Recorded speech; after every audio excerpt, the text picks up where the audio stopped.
Hello, this is Jay, and for this video I want to show you how to write a formula to get the last entry item in a column or cell range.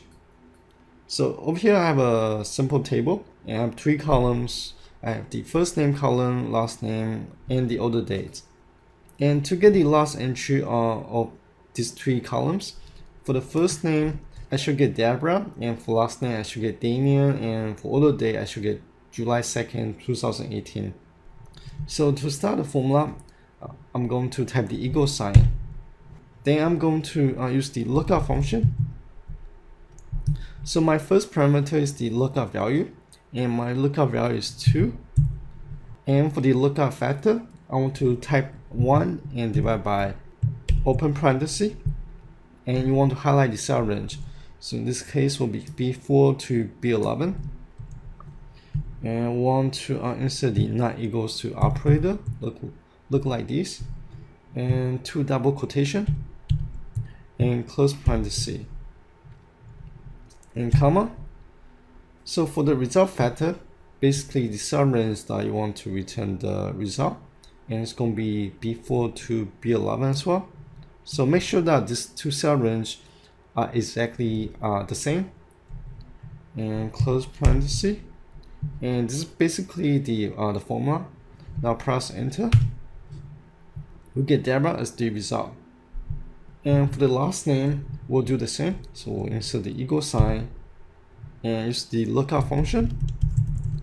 And my lookup value will be 2.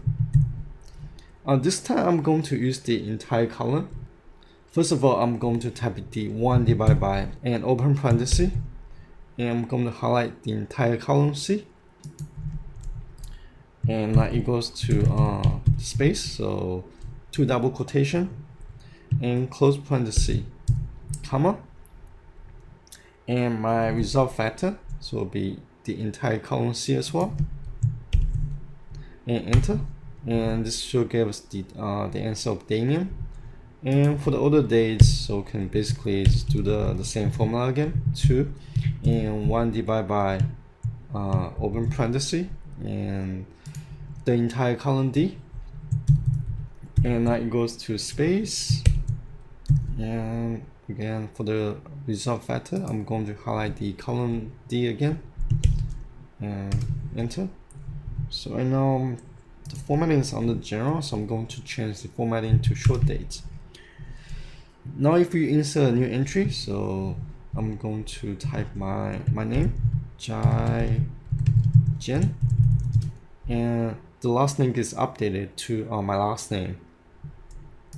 And the great thing about this formula is that it's going to skip the empty cell. So if I'm going to skip a couple empty cells, I'm going to go straight to row 16 and I'm going to type a date, so August 1st 2018 for example.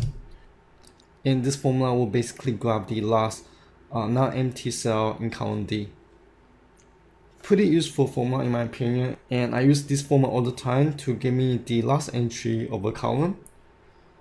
I hope you guys found this video useful. If you guys like my video, please give me a like and subscribe to my channel. Thank you for watching and talk to you guys soon. Bye bye.